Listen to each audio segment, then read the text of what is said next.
নমস্কার বন্ধুরা, আপনারা দেখছেন আকাশ ইনফো ইউটিউব চ্যানেল। তো বন্ধুরা, আগস্ট মাসের 5 তারিখ থেকে একাধিক প্রকল্পের টাকা আপনাদের ব্যাঙ্ক অ্যাকাউন্টে ঢুকবে। পুরুষ, মহিলা, বয়স্ক সকলেরই ব্যাঙ্ক অ্যাকাউন্টে একাধিক প্রকল্পের টাকা ঢুকতে চলেছে। তো কোন প্রকল্পে কারা কত টাকা করে পাবে এবং আপনি যদি এই সব প্রকল্পে নাম নথিভুক্ত করে রাখেন তাহলে আপনার ব্যাঙ্ক অ্যাকাউন্টে কবে টাকা ঢুকবে, সেই সঙ্গে লক্ষ্মীর ভাণ্ডার আগস্ট মাসে টাকা দেওয়া নিয়ে মাননীয় মুখ্যমন্ত্রী মমতা বন্দ্যোপাধ্যায় বিরাট বড় চমক ঘোষণা করেছেন এবং বার্ধক্য ভাতার টাকা নিয়েও নতুন ঘোষণা করেছেন তিনি। এছাড়াও কৃষক বন্ধু প্রকল্প, বাংলার আবাস যোজনা, তপশিলি বন্ধু প্রকল্প, কর্মশ্রী প্রকল্পের টাকা, বিধবা ভাতা, এছাড়াও বিভিন্ন স্কলারশিপের টাকা নিয়ে সরাসরি তিনি লাইভে ঘোষণা করেছেন।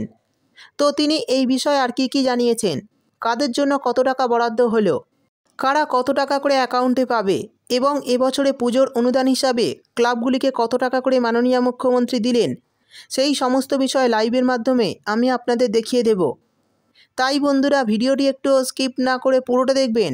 আর ভিডিওটি দেখার সাথে সাথে যদি আপনি আমাদের চ্যানেলে নতুন এসে থাকেন তাহলে ভিডিওর নিচে যে সাবস্ক্রাইব বাটনটি আছে সেটি ক্লিক করে চ্যানেলটিকে সাবস্ক্রাইব করে দিন আর পাশে থাকা নোটিফিকেশান বেলটি অন করে রাখুন এই ধরনের সরকারি প্রকল্পের গুরুত্বপূর্ণ ভিডিও সবার আগে পাওয়ার জন্য। তো চলুন বন্ধুরা, ভিডিও শুরু করা যাক। তো চলুন দেখে নিই আগস্ট মাসের 5 তারিখ থেকে কোন কোন প্রকল্পের টাকা আপনাদের ব্যাঙ্ক অ্যাকাউন্টে ঢুকতে চলেছে আর এই বিষয়ে মাননীয় মুখ্যমন্ত্রী লাইভে কি জানিয়েছেন। জল স্বপ্ন প্রকল্পে আমরাই প্রায় 90% টাকা খরচ করি। কি করে? অঙ্কটা দেখায় আমরা 60, ওরা 40, কিন্তু ল্যান্ড দিতে হয় আমাদের। পাইপের টাকাটা যদি ধরেন, যেখান দিয়ে যাচ্ছে, ল্যান্ডের টাকাটা যদি ধরেন, মেনটেনেন্স খরচ ধরেন, তাহলে দেখবেন 90% টাকা আমাদের দিতে হচ্ছে। তা সত্ত্বেও এরা জল মিশনের টাকা বন্ধ করে দিয়েছে। এখানে কি এসছে? হ্যাঁ, আমাদের লক্ষ্যমাত্রা 1,75,00,000 পরিবার। জল পৌঁছানো হয়েছে ইতিমধ্যে 98,49,000 পরিবার। মোট ব্যয় করা হয়েছে 30,000 কোটি টাকা। এবার আমি একটা কথা বলবো, আমাদের রাজ্যের যে টাকাটা আমরা দিই, তোমার যেখানে পাইপ পড়ে আছে, যে কাজগুলো করা উচিত, কেন্দ্রের ওপর নির্ভর না করে ওরা যেহেতু বন্ধ করে দিয়েছে, আমি কেন চুপচাপ থাকবো? আমার বাজেটে রাজ্যের টাকাটা যেটা ধরা আছে সেই টাকাটা খরচ করো। আর জেলা পরিষদ থেকে 5% নাও, পঞ্চায়েত সমিতি থেকেও 5% বলো খরচা করতে। এর জন্য 10% তারা লোকালি করুক, আর জলের কাজটার জন্য তারাও 5% করে খরচা করুক। এমপিরা যারা আছেন তাদের কাছেও আমার অনুরোধ থাকবে যে তারা জলের কাজটার জন্য 1 কোটি টাকা করে তারা দেবেন। ডিএমরা পিএইচই ডিপার্টমেন্টকে দেবেন, পিএইচই ঠিক করে দেবে কোথা থেকে করবে। প্লাস এমএলএরা যারা আছেন তারাও তাদের ফান্ড থেকে 10 লক্ষ টাকা করে ধার্য করবেন। তাহলে সবাই মিলেই আমরা অনেকটা এগিয়ে নিয়ে যেতে পারবো। রাজ্যের টাকার সাথে এই টাকাটা যদি যুক্ত হয় তাহলে কিন্তু আমরা অনেকটা করতে পারবো। এটা কিন্তু মাথায় রেখে ভালোভাবে করতে হবে। আগে কন্ট্রাক্টরকে টাকা দিয়ে দিল আর সে পাইপ ফেলে দিয়ে পালিয়ে গেল, জল নেই। আগে দেখতে হবে কোথায় জল পাওয়া যাবে। অনেক জায়গায় পাইপ পড়েছে যেখানে জল পাওয়া যায় না। আগে তো সয়েল টেস্ট করতে হবে।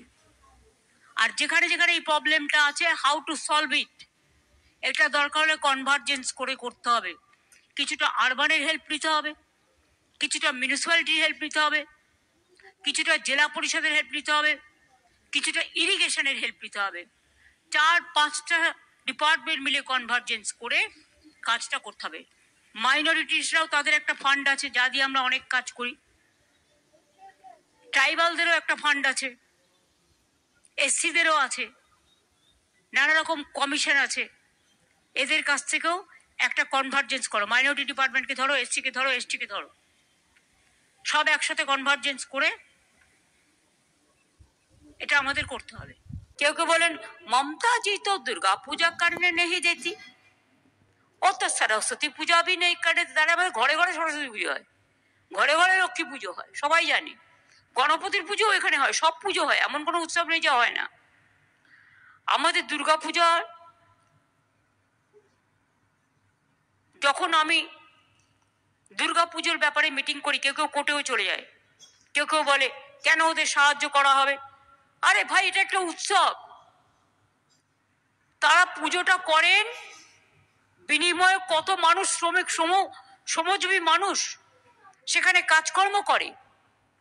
আজকে 6 মাস ধরে পাড়ার ছেলে মেয়েরা ঘর বাড়ির কাজ ছেড়ে কি থিম হবে, কখন কি করবে, তারা নিজেরা 3 মাস ধরে 4 মাস ধরে এই পুজোটার কি করে সাফল্য মণ্ডিত করবে। একটা পুজো যেই শেষ হয়ে যায় তখনই তাদের থিম শুরু হয়ে যায় এবং তারপরে তারা এটা মন প্রাণ দিয়ে করে। আমাদের এই বাংলাতেই বড় ক্লাব, যেগুলো মাঝারি ক্লাব এবং ছোট ক্লাব নিয়ে 45,000 পুজো হয় ক্লাবে। রাজ্য পুলিশ এলাকায় 42,000-এর বেশি, কলকাতা পুলিশ এলাকায় প্রায় 3,000টি। এছাড়াও মহিলা এর মধ্যে মহিলা পরিচালিত পুজো অনেক আছে, বাড়ির পুজো তো আছে, ফ্ল্যাটের পুজো আছে, তাছাড়াও অনেক ছোট ছোট ক্লাব আছে, তাদের পুজোও আছে। আবার অনেক পরিবার আছেন যারা চিরকাল পুজো করেন, দুর্গা পুজো, তারাও আছেন। পুজো কার্নিভ্যাল সকলের আকর্ষণ, এটা আমরা 5 অক্টোবর করব। অর্থাৎ 3 দিন আপনারা পাবেন বিসর্জনের দিন। মহালয়া তো বলছি না, এগুলো আপনারা জানেন। শুধু আমি ওটা বলবো যেটা হচ্ছে আপনাদের বিসর্জনের দিনটা 2, 3, 4 থাকবে, যার যেদিন ইচ্ছে। কারণ লক্ষ্মী পুজোর আগের দিন আমরা একটা দিনই পাবো, সেটা হচ্ছে 5 অক্টোবর। ওই দিনটা পুজো কার্নিভেল থাকবে। কাজে এটা তো প্ল্যানিং করে নিতেই হয়। পুলিশ, ট্রাফিক ম্যানেজমেন্ট থেকে ল অ্যান্ড অর্ডার সবই দেখবে। তারা দিন রাত খেটে পরিশ্রম করে, এখন তো তৃতীয়ার দিন থেকে ঠাকুর দেখা শুরু হয়ে যায়, প্রথমার দিন থেকে প্রায়। আর বিশ্বকর্মা পুজো আর দুর্গা পুজোর 4 দিন মাত্র ডিফারেন্স এবারে এমন ভাবে পড়েছে। কাজেই তারা তাদের পরিবার পরিজনকে বাড়িতে রেখে তারা কিন্তু মানুষের সারাক্ষণ ডিউটি করে। হেলথের লোকেরা, ফায়ার ব্রিগেডের লোকেরা, ডিজাস্টারের লোকেরা, প্রশাসনের লোকেরা, কর্পোরেশন থেকে শুরু করে প্রায় অনেকেই। পুলিশের যেন সমন্বয় থাকে কলকাতা পুলিশ আর রাজ্য পুলিশ এবং কমিশনারেটগুলোতে এবং জেলাগুলোতে, যাতে কারোর সাথে, জেলাগুলোতেও এখন খুব ভালো পুজো হয়। জেলার প্রত্যেকটা পুজো আমি দেখতে পাই, কারণ আমি এই সময় টিভি ঘুরি ঘুরি দেখি, এবং তারা এত ভালো পুজো করছে আজকাল, এবং তাদেরও ভিড় বাড়ছে। জেলা পুলিশকেও অনেকটা সামাল দিতে হয়, জেলা প্রশাসনকেও। জেলার পুজোর কিন্তু চাহিদা খুব বেড়েছে এবং ওদের থিমও খুব ভালো। আমি দেখেছি যা থিম করে ওরা, অনেক সময় আমরা ভাবতে পারি না, ওদের থেকেও আমাদের শিক্ষা নেওয়া উচিত। ভিড় এড়াতে সেপারেট এন্ট্রি এবং এক্সিট করুন। এটা বারবার আপনাদের আমি বলি।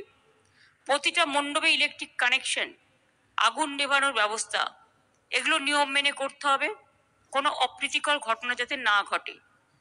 প্যান্ডেলের বাইরেও ভেতরেও যেন পাবলিক অ্যানাউন্সমেন্ট সিস্টেম থাকে। যদি কখনো ভিড় হয়ে যায়, কোথাও অ্যানাউন্সমেন্ট করতে হয়, সেটা কিন্তু পুলিশের কাছেও থাকবে, সেটা পুজো কমিটিগুলোর কাছেও থাকবে। পুজোর দিনগুলো তো আপনাদের মণ্ডপে কোটি কোটি মানুষ আসেন, অনেক ইন্টারন্যাশনাল, মানে আন্তর্জাতিক লেভেল থেকে অনেকে আসে, আপনারা জানেন না, পরিচয় হয়তো বুঝতে পারেন না। তাছাড়া সারা ভারতবর্ষ থেকেও আসে। তাদের যাতে কোনো সম্মান হানি না হয় সেটা দেখার দায়িত্ব আমাদের প্রত্যেকের। প্রাঙ্গণে রাজ্য সরকারের জনকল্যাণমূলক ও জনস্বাস্থ্য সম্পর্কিত এবং পুজো প্যান্ডেলে কে কি করবেন কে কি করবেন না সেরকম একটা গাইডলাইন্স থাকলে মানুষও সেটাকে ফলো করতে পারে। বিভিন্ন হোর্ডিং, ব্যানার যেন ক্লামজি না হয় কিন্তু সুদিং হয়, সেটা দেখে নিতে হবে। দুর্গাপুজোর সময় ভিড়ের কথা মনে রেখে ট্রান্সপোর্ট ডিপার্টমেন্টকে বেশি গাড়ি চালাতে হবে। বেশি গাড়ি চালানো মানে বেশি গাড়ি নিয়ে আসা নয়, ফ্রিকোয়েন্সি বাড়াতে হবে।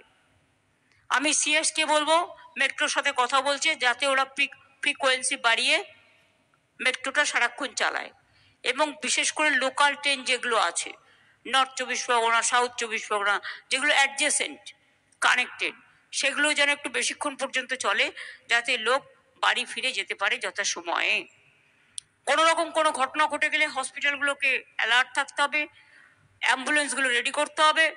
আমি অলরেডি এমপিল্যাড থেকে প্রায় 300 আইসিসিউ অ্যাম্বুলেন্স করে দিয়েছি, এখনো উদ্বোধন হয়নি, কিন্তু রেডি প্রায় হওয়ার মুখে। কাজে সেগুলো কাজে লাগানো যেতে পারে, তাতে এক্সরে মেশিন থেকে শুরু করে অক্সিজেন সিলিন্ডার সবকিছুই আছে। ভিকেল মুভমেন্ট এটা অবশ্য পুলিশ খুব ভালো সামলায়, কিন্তু সামলায় বলে আমি এখনই অ্যাপ্রিসিয়েট করব না। যেটা আগে পর্যন্ত হয়েছে অফকোর্স আমি করব, এবারেও কিন্তু সেটা করতে হবে। এবং পুজো কিন্তু দেখার মরশুম এবার তাড়াতাড়ি পড়বে, তার কারণ যেহেতু বিশ্বকর্মার দিন থেকে 17 তারিখে বিশ্বকর্মা পুজো কিনা আমি জানি না, 17 সেপ্টেম্বর জেনারেলি হয়, 21 তারিখে হচ্ছে মহালয়, আর আমি তো মহালয়ের আগে থেকে পুজো উদ্বোধন করতে শুরু করি। সুতরাং রাস্তায় কিন্তু মানুষ নামতে শুরু করে। কাজে পুলিশের কাজটা আগে চতুর্থীর দিন থেকে নামতো, কিন্তু এখন পুলিশকে আগে থেকেই নামতে হয়। দেখে নিন কোন ক্লাব কি পুজো করছে, কি থিম করছে। অনেক সময় কেউ এমন এমন করে ফেলে যে স্ট্যাম্পিড হওয়ার সম্ভাবনা হয়ে যায়। ভিড় টানবেন ঠিক আছে, ভিড় টানতে গিয়ে মানুষের জীবন দিয়ে নয়। আর কিছু টিভি মিডিয়াকেও আমি রিকোয়েস্ট করব, ওর ওখানে কত ভিড় আর ওর ওখানে কত ভিড়, ভিড়ের কম্পিটিশন না করে আপনারা মানুষ দেখান, এবং যাতে কেউ কোনো স্ট্যাম্পিডের মধ্যে না পড়ে। সব পুজোই তো পুজো, শুধু ববি আর অরূপের আর সুজিতেরটা দেখাতে হবে তার কি মানে আছে? সবারটাই দেখানো উচিত, তার কারণ শুধু 4 জনের হয়ে যাচ্ছে 1 2 3 4, বাদ বাকিরা কেউ কোনো সুযোগ পায় না। এবার নতুন করে ভাবুন। এবার তো আপনারা অপেক্ষা করছেন আমি কি বলবো। জয় বাংলা বলার জন্য এ তো বলতেই হবে, এটা অন্তরের ভাষা। সব ধর্মকে শ্রদ্ধা জানিয়ে আচ্ছা প্রথমে বলি আমি ইলেকট্রিসিটিটা, প্রথমে বলি বিদ্যুৎ। আমি সিএসসি যারা এসছেন তাদের থ্যাঙ্কস, কথা বলে নিয়েছি, এবং আমাদের পাওয়ার ডিপার্টমেন্টও আছে রাজ্যে, সারা রাজ্য জুড়ে। আগের বার ওরা 75% কনসেশন দিয়েছিল, এবার ওটা 80% করে দেবে।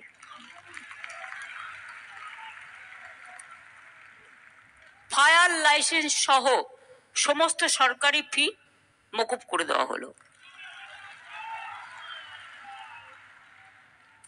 এবার কত? আগের বার 85,000 দিয়েছিলাম, এবারে 90 করি।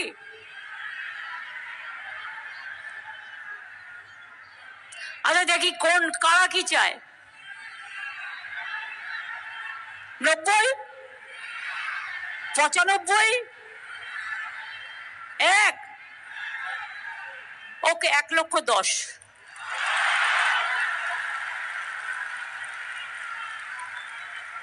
খুশি তো? পুজোটা যেন খুশিতে ভরপুর থাকে। জয় মা দুর্গা, জয় মা দুর্গা, জয় মা দুর্গার জয়। জয় বাংলা, জয় বাংলা, জয় বাংলার জয়।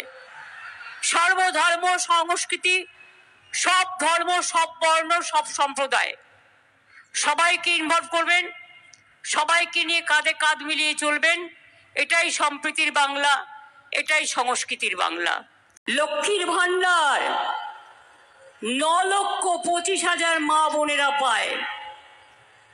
অন্য রাজ্যে যারা বড় বড় কথা বলেছিল তাদের নিয়ম আছে, বাড়িতে স্কুটি থাকলে হবে না, পাকা বাড়ি হলে হবে না, ফোন থাকলে হবে না, নানা রকম রেস্ট্রিকশন আছে, এবং একজন পায়। আমাদের কিন্তু সবাই পায়।